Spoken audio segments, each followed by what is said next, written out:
Para eso tenemos a continuación a nuestro invitado, el licenciado Arturo Bryan Rojas, quien es psicólogo y tiene bastante experiencia tratando con víctimas, etcétera, ¿no? Entonces, gracias Arturo por estar con nosotros y estamos atentos a tu presentación.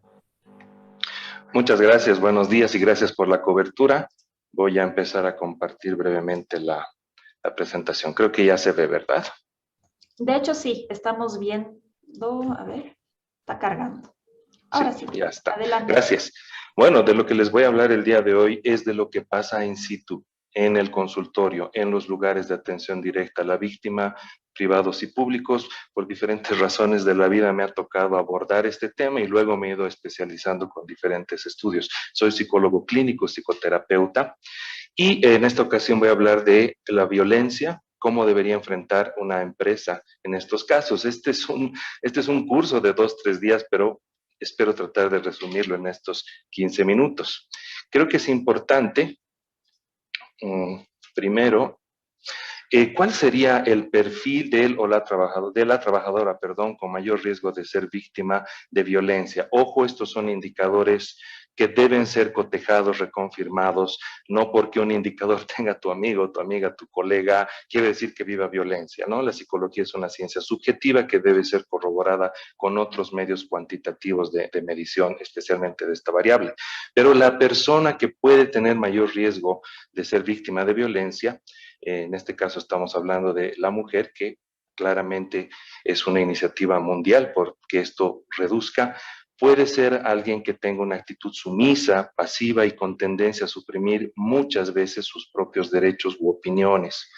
Hay una marcada tendencia a no defender su punto de vista o discrepar. A veces cuando una mujer víctima de violencia está enfrentada a personas muy extrovertidas o hay ruidos, gritos, altos volúmenes, a veces hay un silencio aterrado, ¿no? Donde se puede ver que la persona se siente afectada por picos emocionales que puede haber en ese momento de la interacción, o un silencio complaciente, ¿no? Donde se da paso a que pueda haber alguna conducta violenta o impulsiva.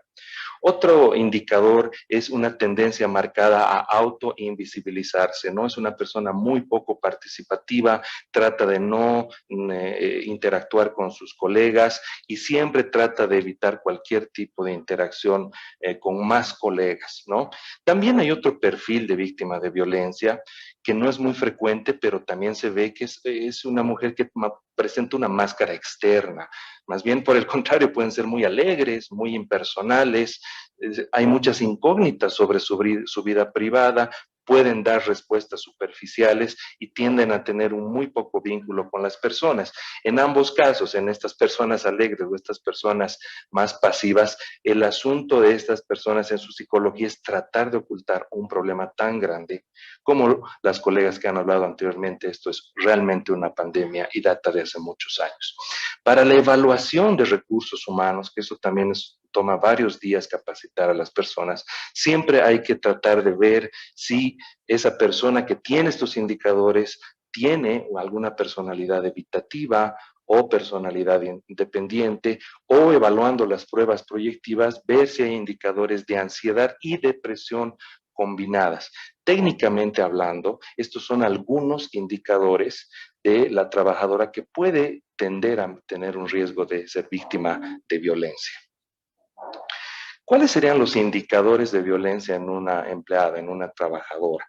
Vuelvo a decir, son indicadores subjetivos, no es generalizable, no debemos caer en prejuicios, pero sí tienden estas mujeres a evitar contacto con varones de manera temerosa, o tienen que tener una interacción forzada y asustadiza porque se sabe que ahí hay un patrón de conducta controlador detrás de algún maltratador, ¿no?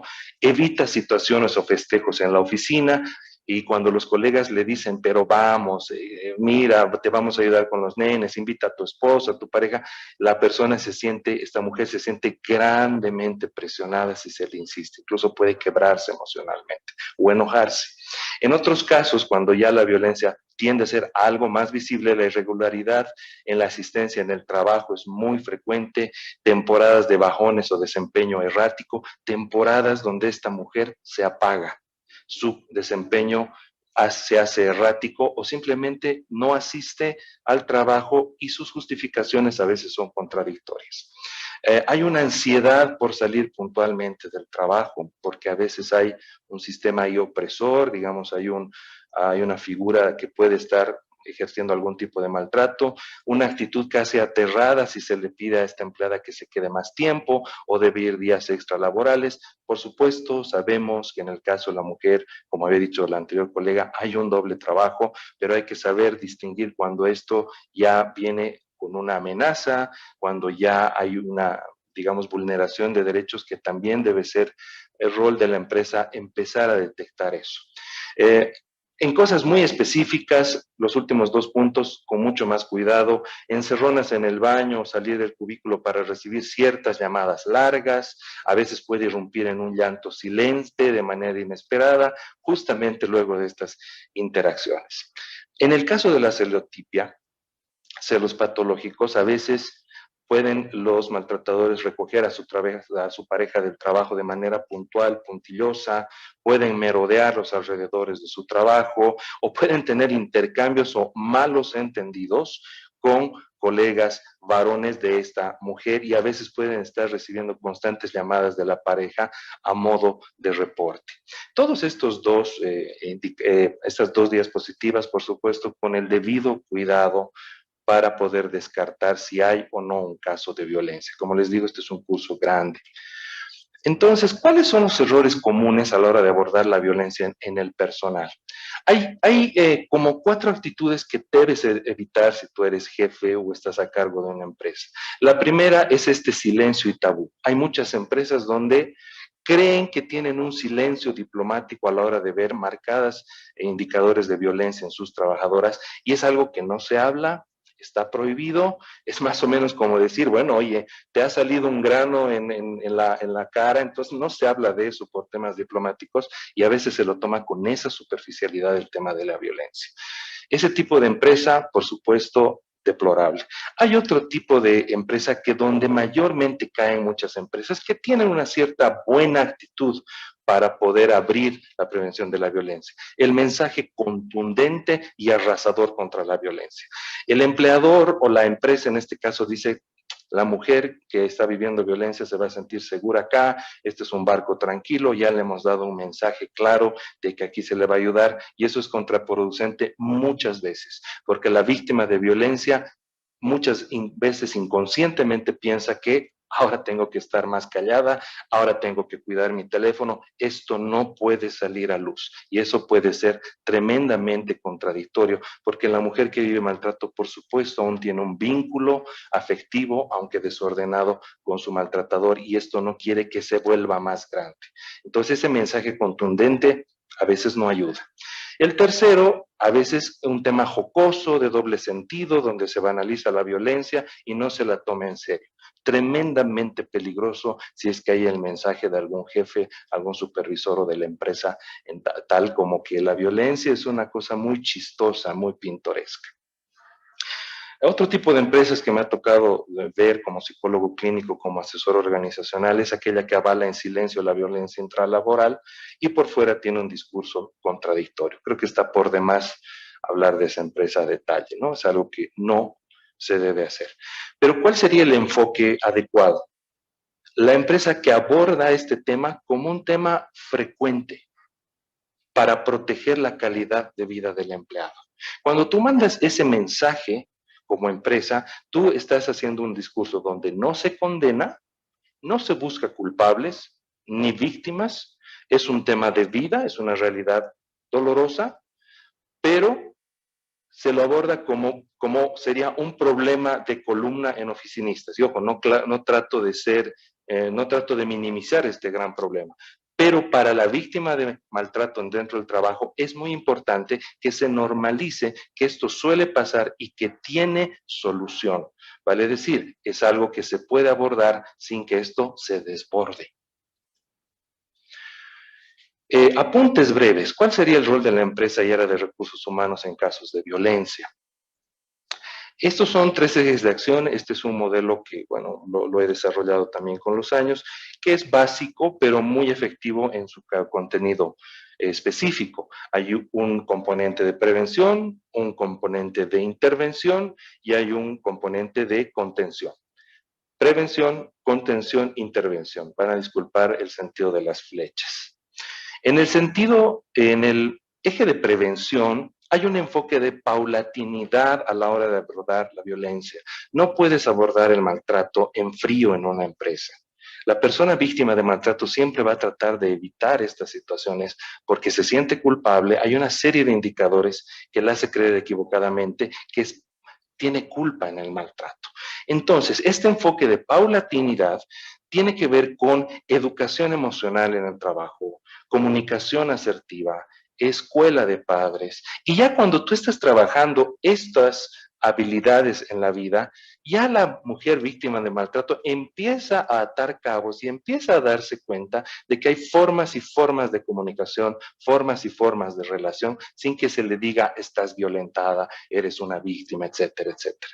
Ya se puede entrar muy de a poco con bases en la vida de pareja, que es una pareja funcional, que no es una pareja funcional, que se vale en el amor, que no se vale en el amor. Y después, y por último, una breve intervención sobre prevención de la violencia. En el eje de prevención, de manera paulatina, tú dejas la semilla en la víctima de maltrato. En el segundo eje, que ya es como un embudo, que ya las personas que viven maltrato empiezan como a cernirse y a ser futuras personas que se liberan de ella, hay un enfoque de especificidad. Vale decir, si ya se han identificado ciertas personas y esas personas se han autoidentificado, se pueden hacer ponencias específicas sobre violencia. Y violencia sabemos que hay en el trabajo, en el noviazgo, en el matrimonio, incluso si tú eres una persona con enfermedad de base, también vives niveles de violencia. También ahí ya se pueden inaugurar espacios de escucha grupal y es donde empieza ya la asesoría psicológica individualizada, donde ya hay un proceso de toma de conciencia del problema. Hasta ahí recursos humanos y la empresa debe tener un rol de proveedor de servicios y de orientación. En el último enfoque, el de intervención, se conoce como enfoque de mentoría individualizada. Vale decir, ya se da una asesoría para una terapia de desvinculación y autonomía en esta mujer. Hay una asesoría legal. Muchas empresas, y aplaudo esas iniciativas, hay una terciarización del trabajo social ahí, donde se le delega a una trabajadora social, y hay espacios también, en muchos casos, la empresa facilita espacios de albergue transitorio, programación de permisos específicos durante trámites y acciones legales. Pero obviamente esto ya se hace en un marco más individualizado, más privado y de mentoría directa. Estos 3 ejes de intervención son los más importantes y los más básicos a la hora de abordar la violencia dentro del trabajo. Algunas recomendaciones importantes para aquella empresa que quiera reforzar esta área. La empresa debe dar una señal de que es un aliado no condenador de la víctima de maltrato, pero a la vez mantener una posición neutral sin ser indiferente. Suena a un trabalenguas, pero donde los mentores designados, trabajadora social, psicólogo, abogado, son los que colaboran en esta problemática de parte de la empresa, como auspiciados por la empresa. Idealmente estos casos se deben llevar a cabo con una trabajadora social terciarizada. El Departamento de Recursos Humanos debe estar en rol de veedor y de apoyo activo y no como protagonista del proceso directamente. El apoyo psicológico igual debe estar muy diferenciado del récord que debe tener esta mujer en su file de recursos humanos. La primera reacción de la mujer maltratada es, oye, esto va a entrar en mi file, esto me va a afectar mi carrera dentro de la empresa. Debe haber un mensaje claro de que los hallazgos del psicólogo clínico no deben ser parte de la información de recursos humanos. Tal vez digo algo obvio. El apoyo jurídico igualmente debería ser terciarizado. En los años que he asesorado a empresas y he tenido pacientes, muchas veces empresas con muy buena predisposición le dicen, bueno, que te asesore el abogado de la empresa.